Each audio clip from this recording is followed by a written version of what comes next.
The number one question I get asked here on YouTube is, how do I get footage that looks so smooth? Well, today I'm gonna answer that question by showing you all 3 steps that it takes to do this, which are my gimbal settings, how I walk and hold my camera when I'm shooting, and then how to apply stabilization in post when I need that extra bit of smoothness. So if you're someone who's been struggling with getting smooth footage, follow all 3 steps laid out in this video and you'll finally solve that problem. So let's get started. First thing we're gonna do is we're gonna get our gimbal settings completely dialed in. In order to get ultra smooth real estate footage, you have to get the right gimbal settings. And there's 2 settings that we have to consider in order to achieve that. And one is follow speed, and then the other one is deadband. So for your follow speed, you wanna set it to slow. Just as a general rule, that's a preset inside the DJI RS5 or RS3, any one of those gimbals, they have slow, medium, and fast. I would just set it to slow. It's going to give you nice and smooth footage. If you set it to fast, it's going to jerk a lot faster. It's going to be more reactive. So if you set it to slow, it's going to be nice and smooth as you turn or make slow movements. The second one is going to be deadband, and you have to actually go into the app in order to set your deadband. Now, the deadband is going to be the opposite of your follow speed in terms of what you want to set it to. You actually want to set it to high. When you set it to low, it's more reactive. And when you set it to high, it reacts slower. So those are the 2 settings that you have to get dialed in order to get smooth shots. And once you set those, you're that much closer to getting smooth shots. So now that you have your gimbal settings, the next thing you need to do is learn how to do the ninja walk properly. Now you can think of this in 2 parts. One part is going to be your lower half, and then the other part is going to be your upper half. For the lower half, there are 2 things that you need to do. One is that you need to have your knees bent, slightly bent like this. And then 2, you need to walk from heel to toe. Let me show you going in this direction. You want your knees slightly bent, and you want to walk heel to toe. Just like that. Very, very methodical when you're doing it. And for your upper half, you want to think of 3 things. The first thing you want to think of is that you don't want to have your arms out by your side. You want to have them tucked in.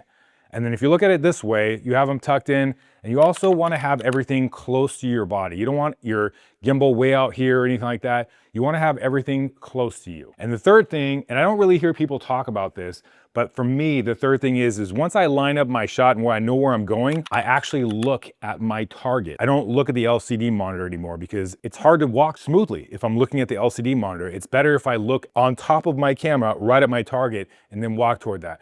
And then lastly, one more extra tip for those only for straight pushing shots, if you want to just completely get it straight and dialed in, is that once you line up your target, you can press down the trigger and hold down the trigger. And once you got it lined up, as soon as you hold down that trigger, that camera is not going anywhere. It's locked in there. I can turn my gimbal like this and it's not going to move.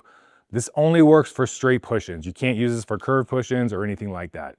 So let me show you how to put it all together. So I'm gonna start from way back here.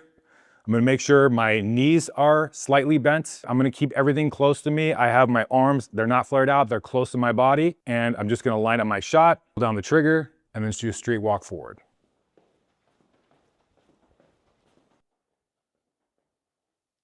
Perfect. So now that we figured out gimbal settings and the ninja walk, it's time to talk about post-processing and stabilization. So let's hop on the computer. All right, so I've got my clip loaded up and we're gonna add stabilization to this clip. I will say, if you're finding that your clips are still super jittery and, fishtailing or anything like that, applying stabilization is probably not going to work. So if that's the case, then you need to go back to practicing your ninja walk. Your ninja walk is gonna be #1 in your real estate videos. You gotta get that dialed in. If you don't, stabilization is not going to save you.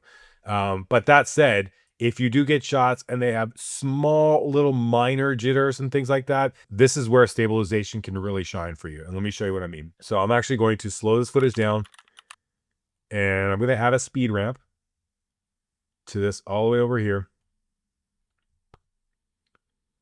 Adding a speed ramp is really going to highlight the issue. I'm even going to drag the ease handles just to smooth everything out a little bit, and we'll see what we got. Yeah, so you can see it got some pretty obvious, especially when we speed it up, some pretty obvious jitters. This is not the smoothest shot. So let's go ahead and apply stabilization and see how it looks. Okay, now after we render it out, let's go back and play it back.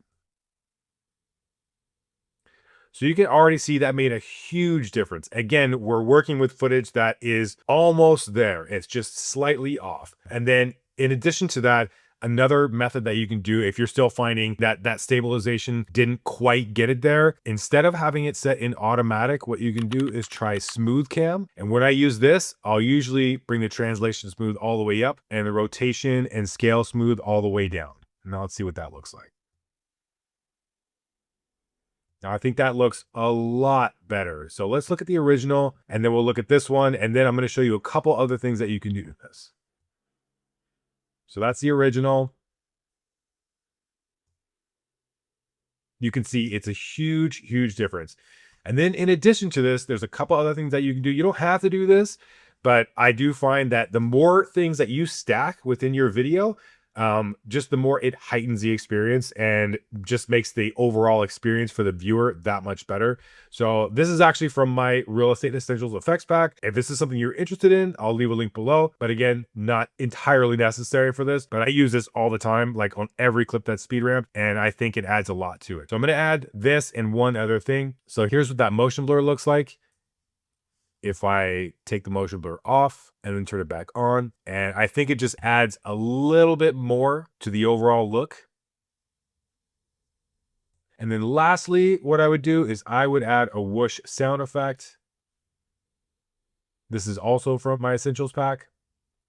Bring the volume down to something like this. Obviously, you're gonna have music under this too, so you have to keep that in mind.